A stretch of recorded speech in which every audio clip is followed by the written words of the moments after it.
What's going on? Let's talk some football. NFL season is around the corner, and today I'm talking about NFL coaching changes and how they affect fantasy football, in particular, offensive coordinator changes and scheme changes, and how that will affect winning your fantasy football league.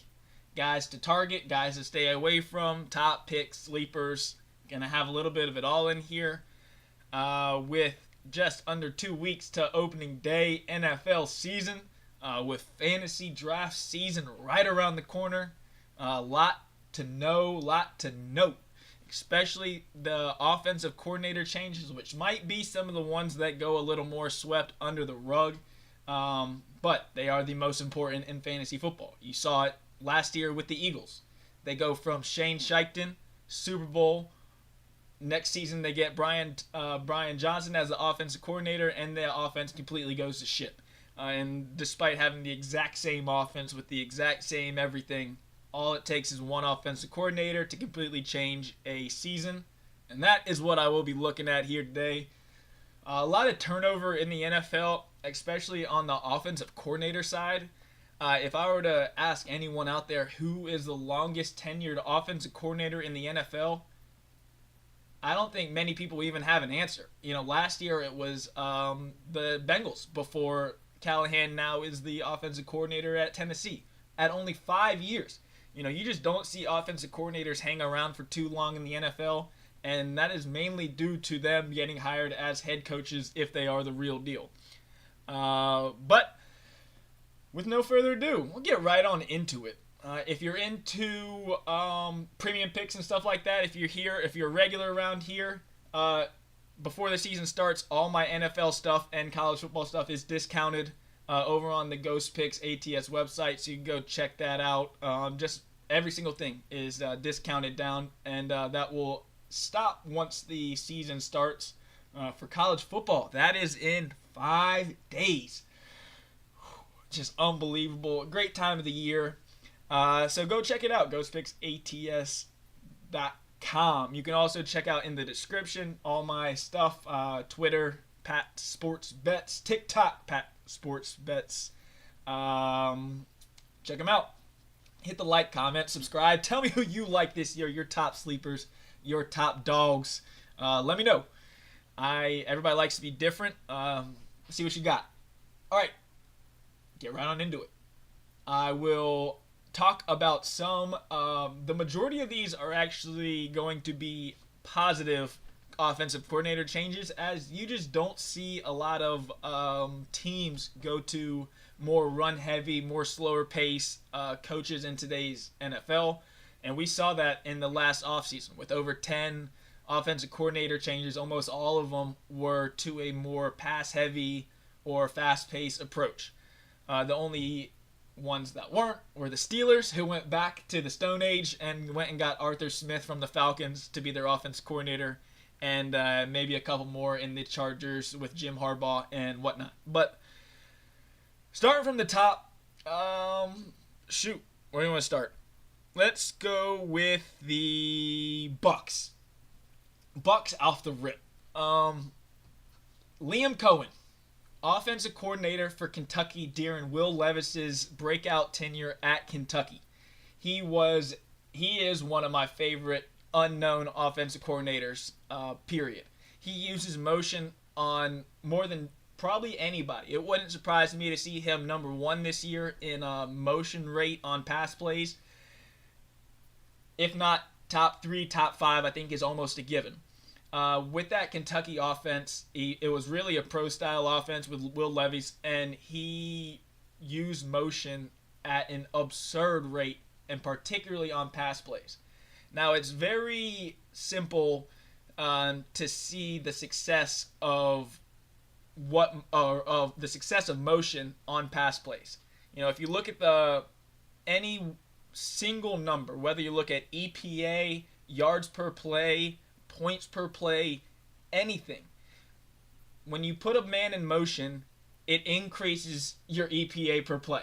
It's very simple. And more particularly on pass plays, when you put a guy in motion, it just increases your expected value on that play. Plus EV. The nerds The nerds in cahoots. Plus EV, expected value. Every time you put a guy in motion on a pass play, you're just predicted to get more yards per play. It's very simple. Liam Cohen is the king of that. He comes from the Sean McVay coaching tree. It is, as you can see, Sean McVay is one of the best offensive minds in the NFL. You look at the offseason changes. The Bucks, Liam Cohen off the Sean McVay tree. You get the whole Falcons staff off the Sean McVay tree. Now, there's going to be multiple offenses in the NFL now running that 3-receiver, 11 personnel look on heavy percentages because that's just the way Sean McVay rolls. And Sean McVay is my personal favorite, and all of these guys stem right off the tree.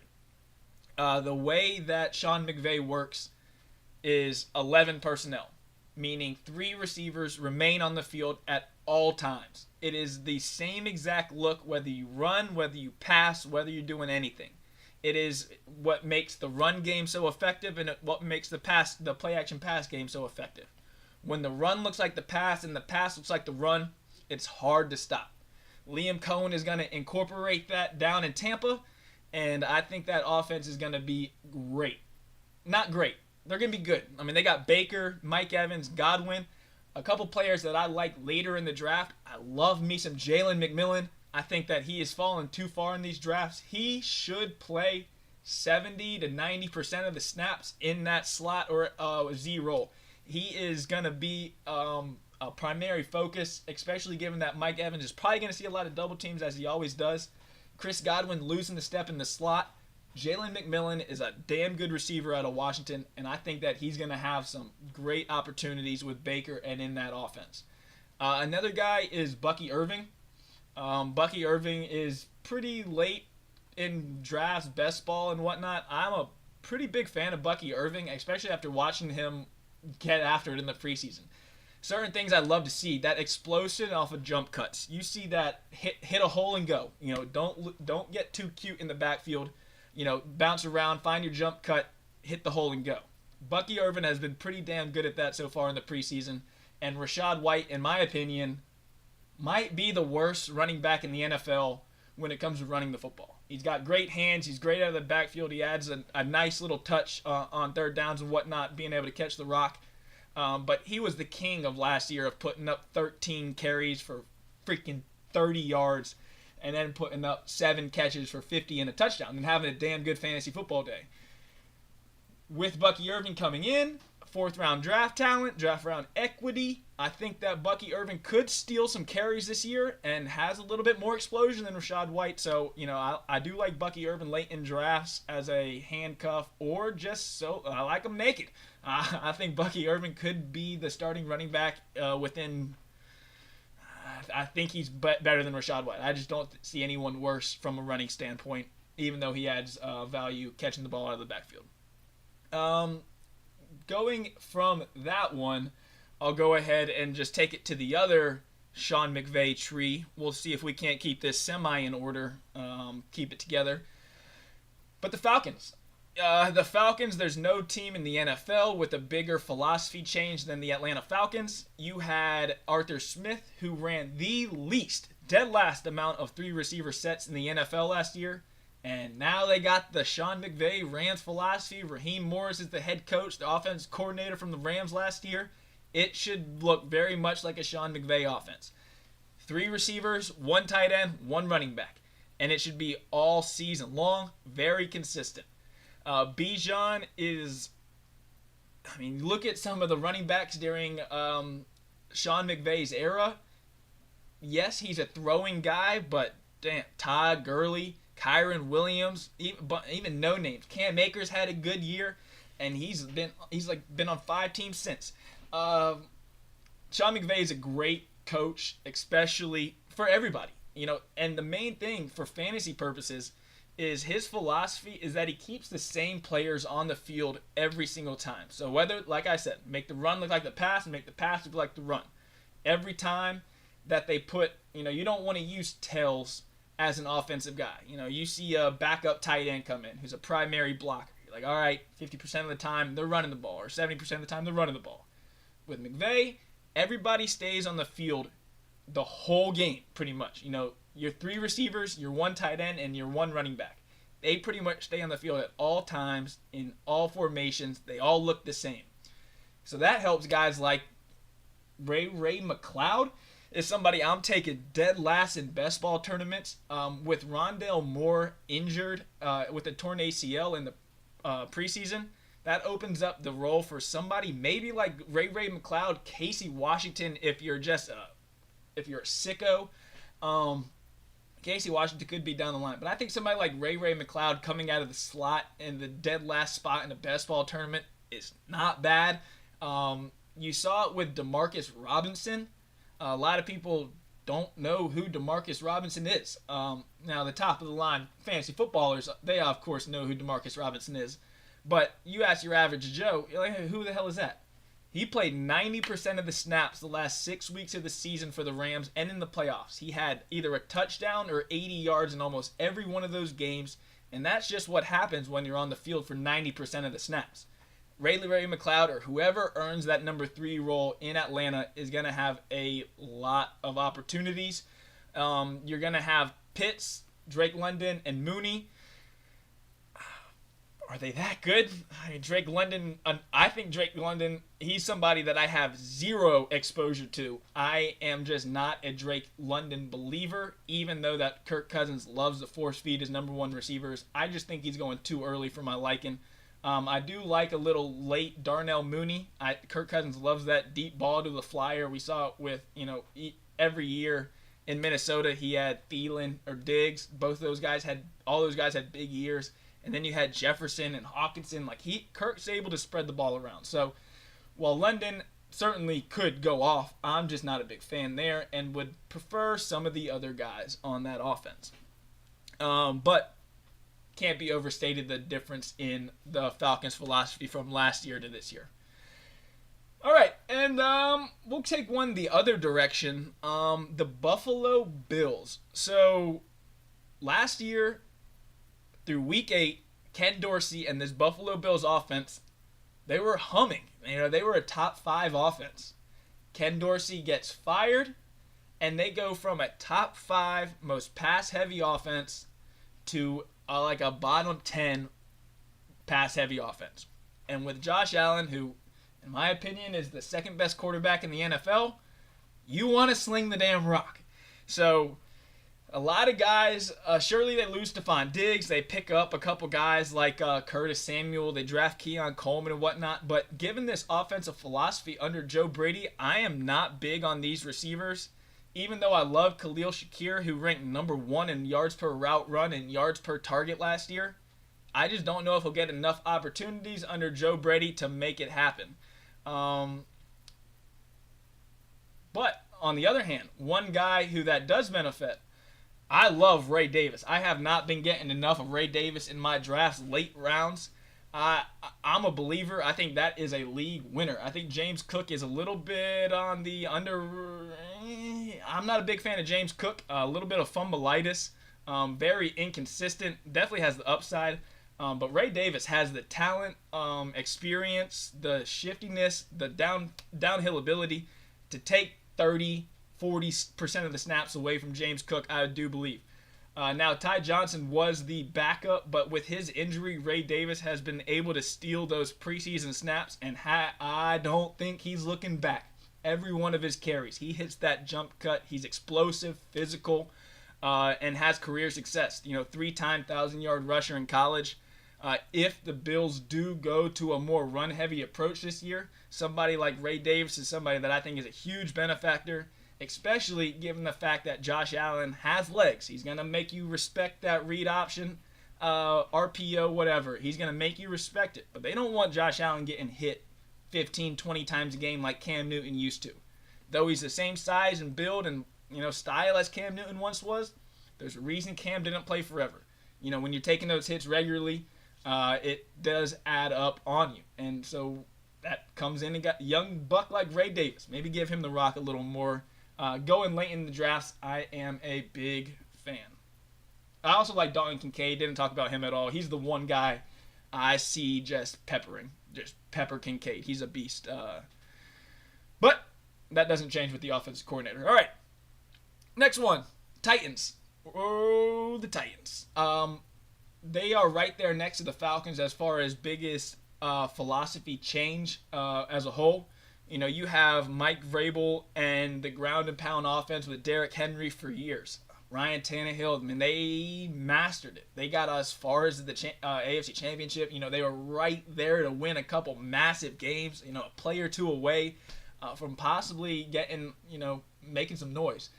But now, as that kind of fades away, Derrick Henry goes to Baltimore, Vrabel's a goner. They bring in Callahan from Cincinnati, who is one of the more pass-heavy offensive coordinators in the NFL.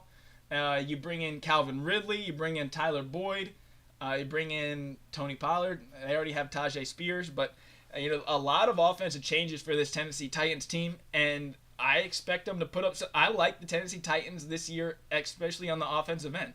You know, I think they're going to be a little more risk-reward. Levis is a deep ball quarterback. He throws one of the best deep balls in the NFL. Now, sure as hell, he's inconsistent on the shorter routes and whatnot. But with Calvin Ridley, DeAndre Hopkins, expect them to take the top off the defense anytime they can. Hopefully, Tajay Spears takes over that backfield more than a 50-50 split. We saw it last year. Tony Pollard is just not it. So hopefully Spears takes that over at some point. But I was very high heading into the season on Spears until they signed Tony Pollard, and that was a buzzkill. But with that being said, the Titans offense with Callahan, they're going to run a lot more 3-receiver sets. They hardly ran any last year. They got Tyler Boyd from Cincinnati, who will remain in that slot role, the same thing he had in Cincinnati. He's going borderline last 2 rounds in fantasy football drafts. He's not a bad flyer.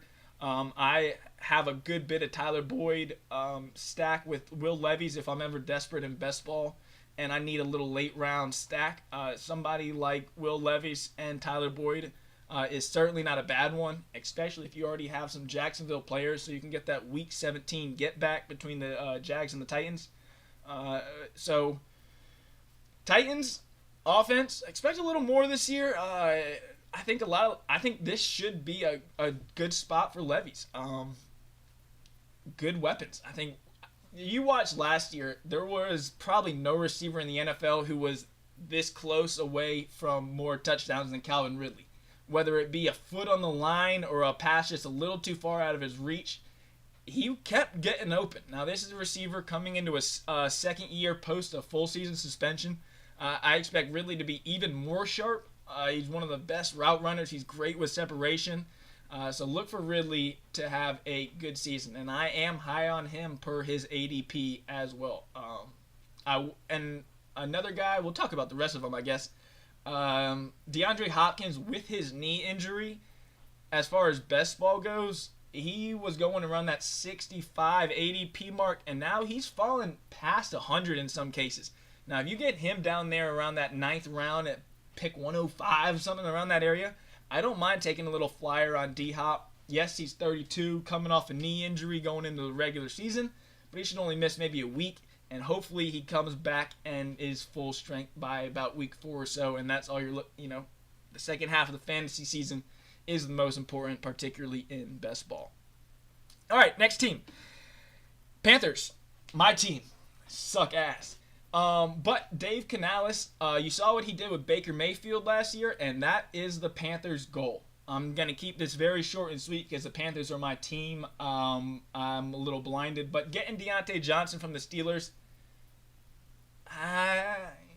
great little football player, but man, talk about a diva. If they're losing and he's not getting the rock, I think he's going to be a cancer to that team. But hopefully he gets the ball, he's happy, and everything's all good. He gets open, and he gets the ball. He gets open. End of story. It's like the movie Moneyball. Why do you like him? He gets on base. Why do you like him? He gets open. NFL receivers, if they get open, I'm a fan. Deontay Johnson, find them, hit them, use them, whatever. And then they got Xavier Legette, who's a first-round talent at wide receiver. Hopefully Dave Canales is able to do the same thing he did with Bryce Young as he did with Baker Mayfield down in Tampa. A little bit of a long shot there, maybe, but no quarterback last year came into a worse situation than Bryce Young. He had a horrible offensive coordinator, horrible head coach, and Frank Reich just from the Stone Age, just awful, no creativity, nothing, didn't play to Bryce's strengths. And then they had Adam Thielen as wide receiver one. They had nobody, no weapons, no offensive line, nothing. It's hard to be worse this year for the Panthers. And given their average ADP, I am a little higher on just about everybody across the board just because it is hard to imagine them being worse. If they are, God, it's going to be a long season for me. All right, next one. Seahawks. This is my favorite one. So if you're here still, hit the like, hit a comment. Tell me who you like, teams, players, whatever. But the Seahawks. They go from Pete Carroll the last 15 years, old school, Legion of Boom, control the ball, control the tempo, control the clock, Legion of Boom. Boom. Last year, they ran the slowest pace in the NFL. Yes, they were a little more pass-heavy than they haven't been in past years, but they ran the slowest pace in the NFL, and they ran like the second least amount of plays in the entire NFL.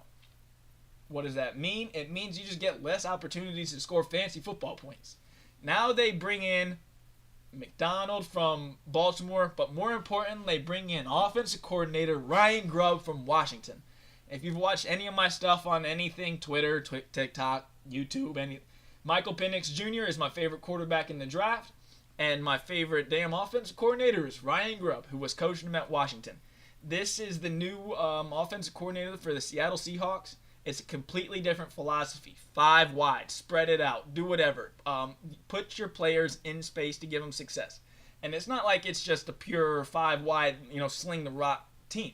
I mean, they put 4 wide and put a running back in the backfield just to create space. They did it last year with Dylan Johnson.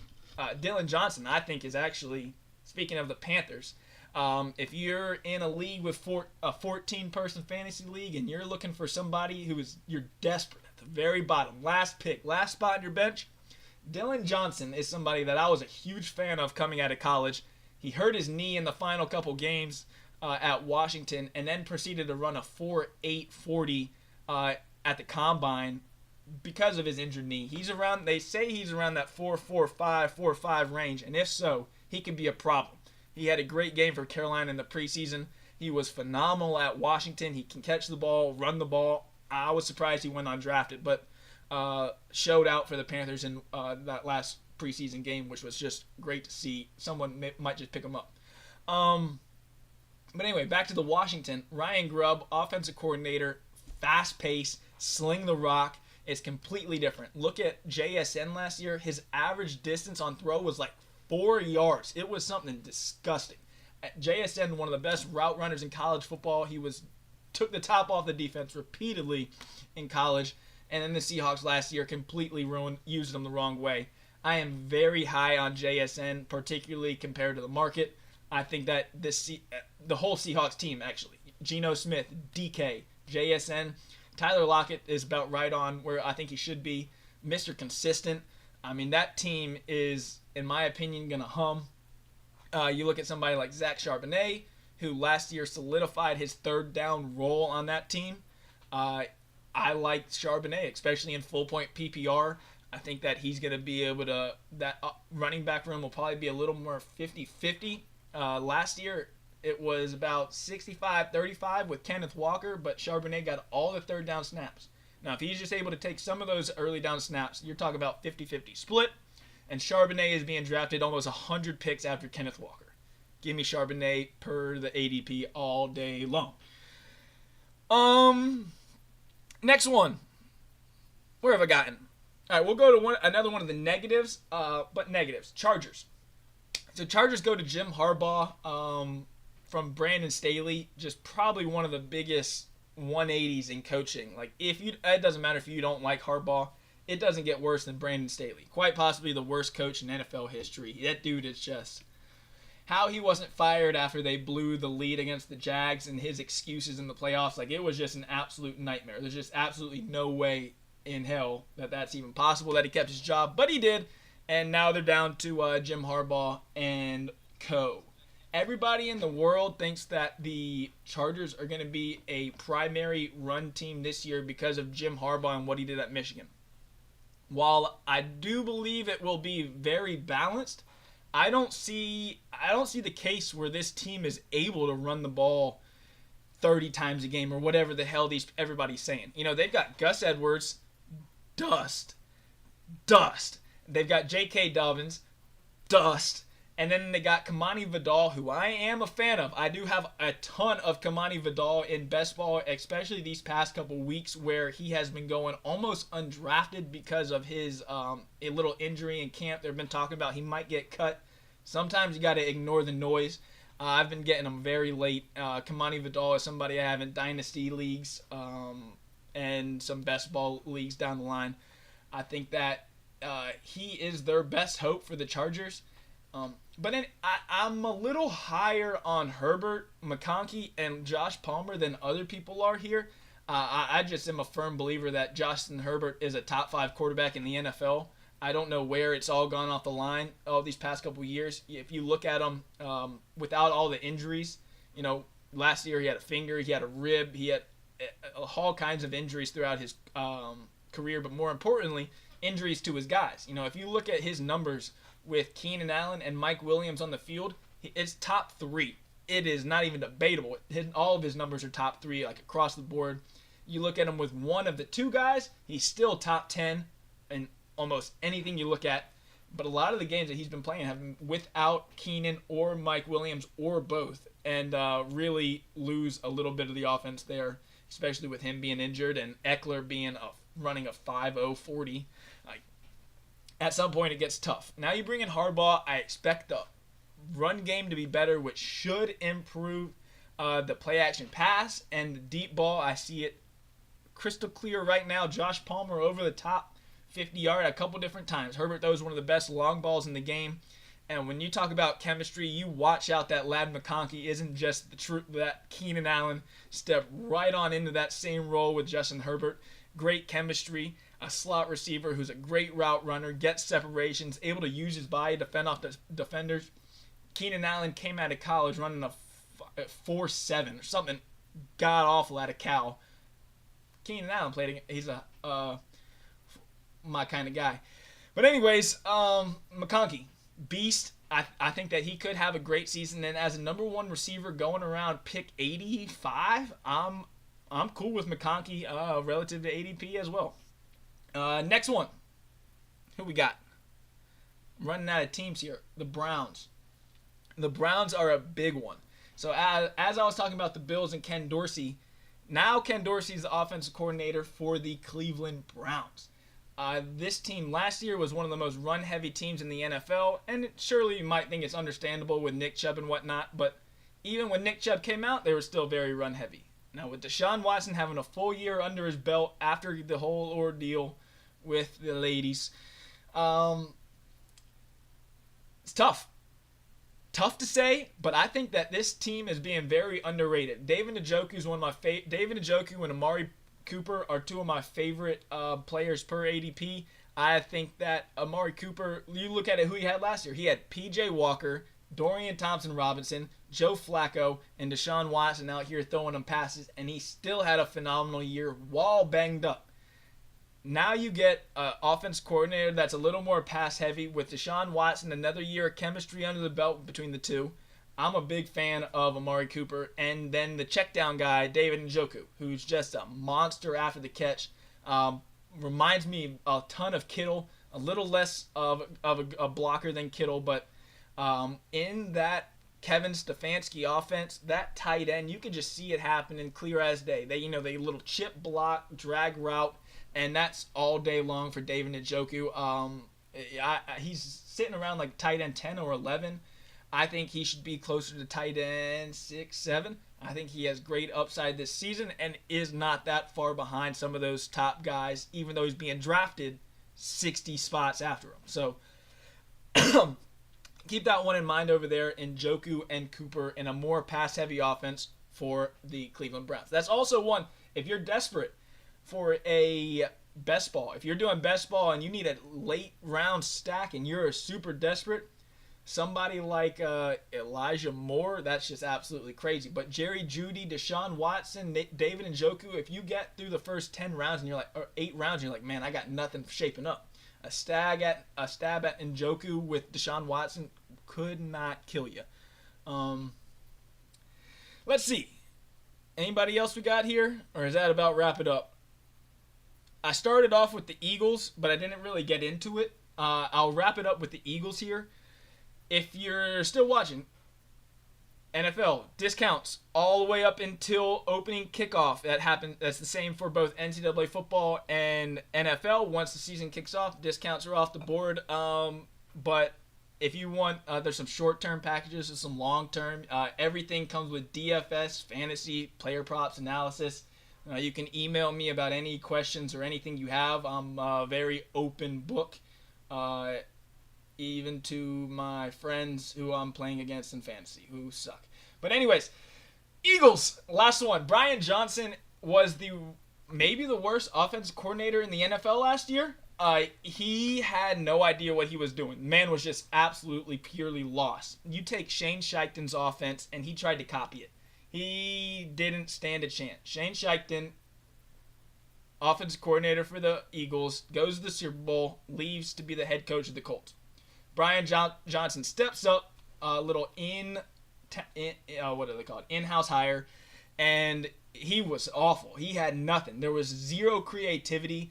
The first couple weeks of the season, they looked all right, but once defense coordinators were able to get a grasp on what Brian Johnson was doing, the man made zero adjustments from week 4 to week 18 to week 1 of the playoffs, where they got just shit on by the Bucs.